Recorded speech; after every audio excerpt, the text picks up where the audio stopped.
Before the episode, we want to let you know about a new movie coming out that we think you might love. Now on digital, Christoph Waltz, Vanessa Redgrave, and Annette Bening star in the murderously thrilling Georgetown.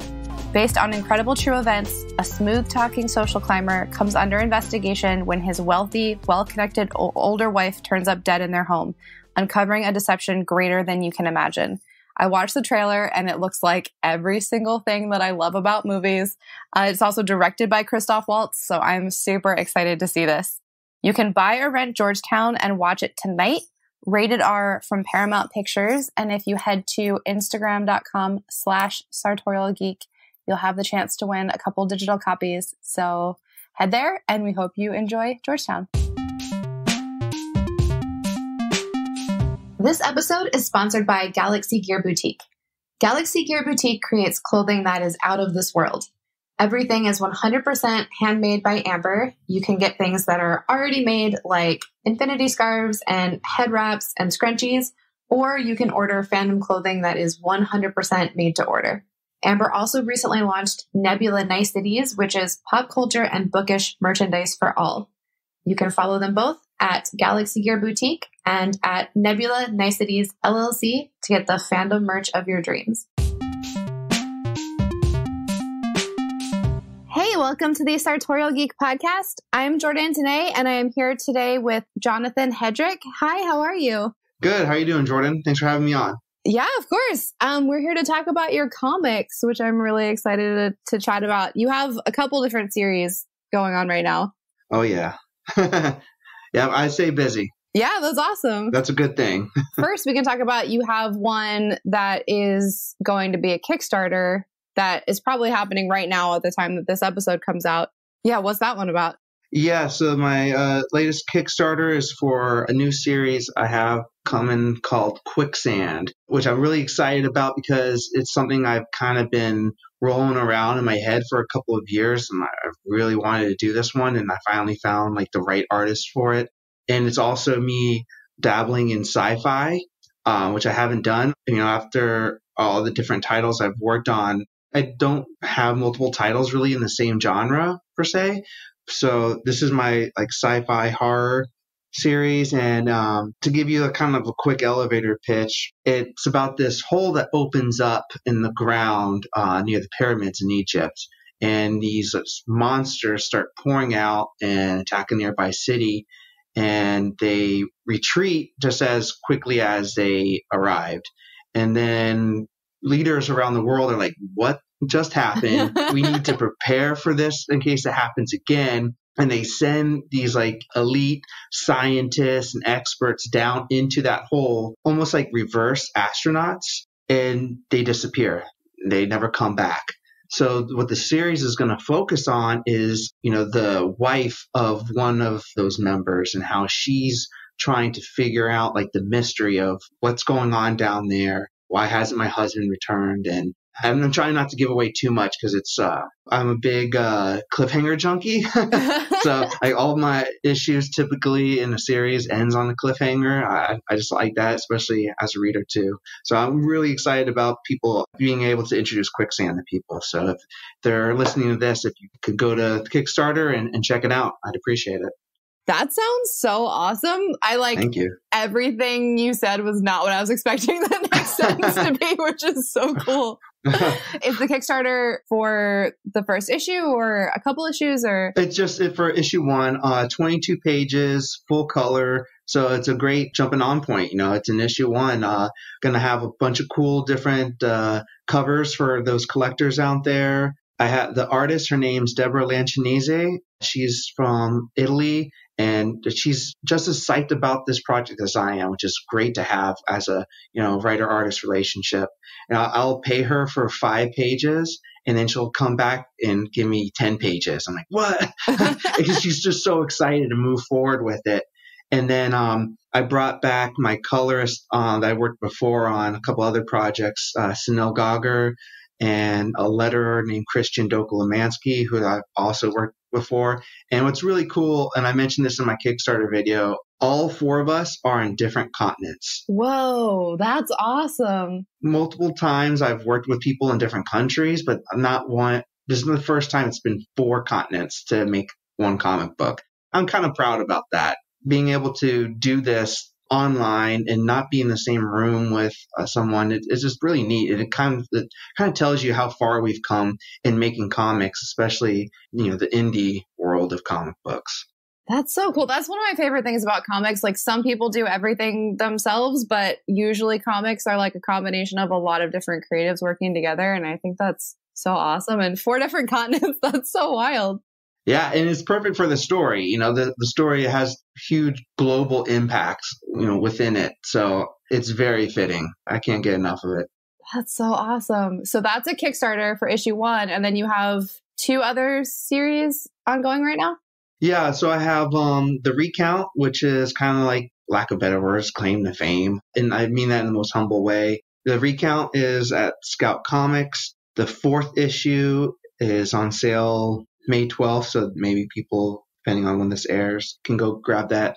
And it's the last issue of the first volume. And I say that because I don't have the second volume ready yet. It has an ending, but there is more planned for the Recount. But that series is a political thriller, and it's about this president, this fictional president who gets assassinated by someone in his Secret Service detail. And then the conspirators come out quickly afterwards and announce to the public that they're not done yet. They're going to go after anyone who put this president into power, including the people who voted for him. And they encouraging the people that are against that president to go after one another. So it has a very Purge type of feel to it. That's the vibe from I'm looking at all the covers on Scout's website right now, and it feels very purgy. So anyone who's into that vibe, I feel like this is the story for you. Yeah, people have told me it's a little too grounded to reality for them. Especially, it came out at a very ironic time, which was not intended. I've been saying from the get-go, even in my pitch to Scout, that this is not an agenda book. This doesn't lean to one side or the other. I am very apolitical myself, so I'm not smart enough to even write a political, agenda-based book. So if anyone is concerned that it's trying to, sway people in one team or the other, it's not. This is purely entertainment. It was a lot of pain to make sure that things weren't relatable to the real world. Like, no character looks like any real politician. The words Republican and Democrat are never used. So people can really have some fun with this. Like, if you like Jack Ryan, 24, those type of espionage style stories, then this might be for you. And that's kind of nice too, because political dramas and these types of stories are super interesting, and they make a lot of sense because that is so tied to real life. But it's also really cool to have a story that isn't it isn't tied to American politics. I think that's really smart to have it be a story that stands on its own and isn't you have to follow a certain path to be into the story. Yeah, that would just alienate, half an audience right there. So I didn't want to go into it with that. I just wanted people to kind of form their own opinions, and which is really neat. I've had people on different sides of the aisle, I guess you would say, come up to me and think that it leans towards what they think. I'm if you say so, but I find it really cool that people have dug deep into it, which is great. That's what's part of the fun of making comic books, is when people can get more out of it beyond just reading those 24 pages or whatever. When they close it and the book up and they slide it back into that bag and board, and they can think about it further. It continues some thought. I get more out of a book that way. It means a lot more to me. And that's a testament to how well you did what you set out to do, which is if you have people from all political backgrounds that are I think I know what this is. It's all opposite ideas. That's great. Yeah, it's entertaining for me. I'm yeah, go for it. If you think that it's like that, I compare comic books to music a lot. I can't tell you how many times I thought, the lyrics were such and such, and then I finally see the lyrics, and I'm whoa, all this time I thought it was something else, and it meant something else to me. So yeah, that's what art is in a nutshell. Just take it for what you want it to be and enjoy it for that. And that's really great too, that's like to have that be part of your story, is that, there's not only one way to read it, or there's not only one way to enjoy it. And that's how, more people can get into it, which is awesome. Absolutely. And then you have Freak Show Night at Second Sight Publishing. Right. Yeah. Freak Show Night, that's a one shot that's contained in a larger universe that I'm slowly building called the Freak Show Kingdom, which is made up of all one-shot stories that are kind of have a common thread between them. You don't have to have read them in any particular order. They're just have like a slight novelty to each other if you've read them, all of them. Yeah, Freak Show Night, that came out a couple months ago with Second Sight, but I kickstarted that last year. It got picked up, which was really cool because I had like a bunch of books come out through Diamond in like one small period. Yeah, that's super exciting. It was like, wait, I went from just being a crowdfunding guy to actually being in Diamond, having 6 books in a row. Wow. But Freak Show Night, I really enjoyed that one, particularly because I wrote that one with the main character being based off of my father, who has the same name. The character's name is Red. And he is someone who was in and out of prison for most of his life. And then he gets out of prison, and now there's this zombie apocalypse going on. And it's almost like he's continuing to be in prison, even though he's outside of the walls. I think what I like the most about the zombie genre, and a lot of people think it's played out, or they either like zombies or they don't like zombies, but there's so much storytelling that can be done in layers through the zombie. There's just the metaphors are, some of them are quite obvious and some of them are a little bit deeper than that. I've always loved the Night of the Living Dead movies, and obviously The Walking Dead was phenomenal. That's what I'm trying to do with the Freak Show Kingdom, is just have these one-shots annually while opening it up to some other creators to write their own stories within the Freak Show Kingdom. Like my buddy David Galliano, who wrote Savage Bastards for Mad Cave, he wrote an 8-page story called The Freak Show Jester, which was a stretch goal ash can that was released during that Kickstarter. So I'm going to slowly build up this larger interwoven story through me telling some of it and other creators too. So it's going to take some time, but it's after a few years, I think there'll be a lot of stories to be collected together. That's like my favorite kind of projects. I love like collaborative things, and that's such a cool way to set that up. Yeah, thank you. Yeah, the anthologies, that you get a combination of different writing styles, different art styles, and there's not this long serial type of story that you have to go on for years and years and years, which, sometimes that's fun with different comic books and television series that we've fallen in love with over time. But sometimes you just kind of want to dip your toe in the water and then pull it back out and revisit it another time. And that's what's great about anthologies and one-shots. Do you have the universe like kind of figured out, or are you sort of figuring out as you go of like what types of stories would be included? A little bit of both. For the ones I'm going to write, I have a few of those already outlined in my head. But when it comes to the other creators joining, I'm just going to kind of give like a little bit of a foundation for them to work upon. And there's just a few rules, but without having them to be forced to be written in a corner or anything like that. That's so cool.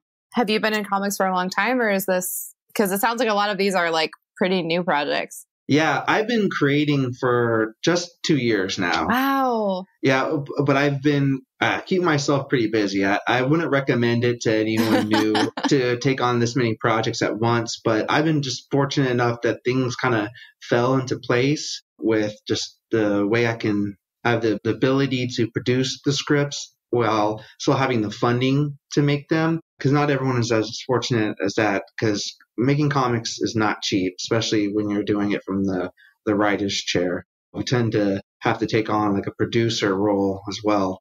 But prior to me actively making comic books, I was always a collector and reader. I wanted to be involved in comic books somehow. Even if it could just be me mopping a local comic book shop's floor at night. And yeah, I totally get that. just wanted to be paid via comic books somehow.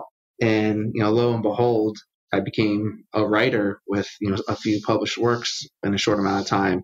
So it's really been a blessing, and I can't believe it. I got to pinch myself constantly.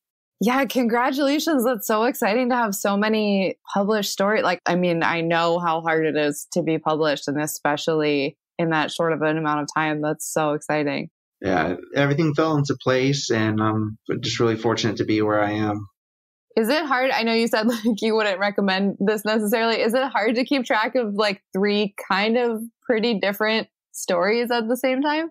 It is. I have a spreadsheet for my spreadsheets to keep track of everything. My main concern with all of this is to make sure the people that I commission for this work is that they're being paid appropriately. I'm not falling behind on that. Budgeting almost takes as much of my time as it does me carving out, increments to write as well. So yeah, I don't want to be that kind of writer where, I hire someone out and they're chasing me after the money. So no, I wish more people took that as seriously. That's a huge deal. Especially creatives get taken advantage of all the time. And I'm sure as a writer, you understand that. So that's really, really great. I've been burned too. I've definitely sent some PayPal money out there and never got the product back, but you live and learn. And it's so important to network indie comic books now, because you might be skeptical about someone and then you can kind of ask someone else if they've ever worked with them and, get their opinions, almost like a Yelp review.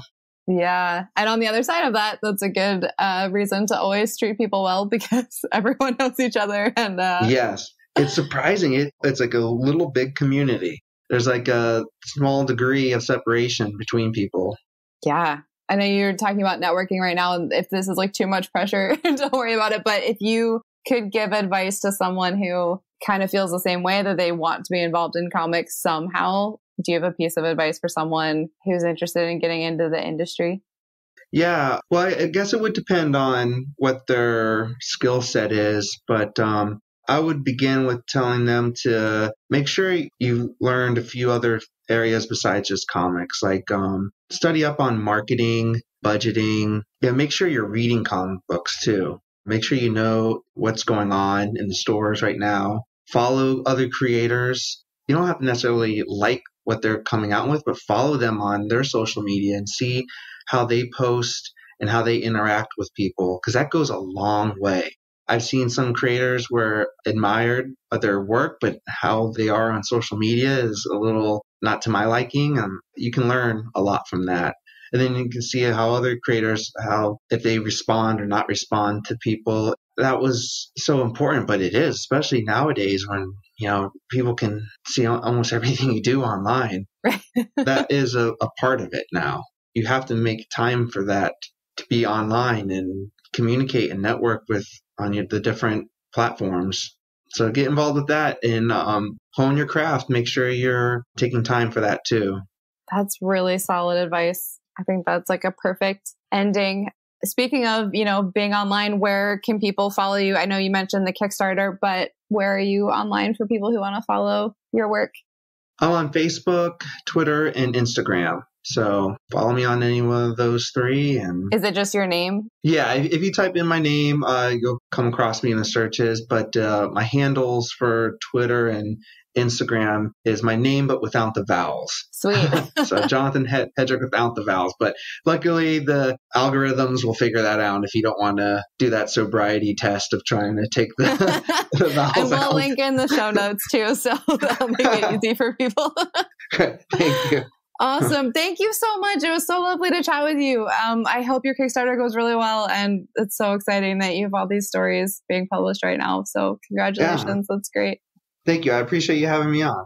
Sweet. That was wonderful. Thank you. Thank you so much for listening to our episode.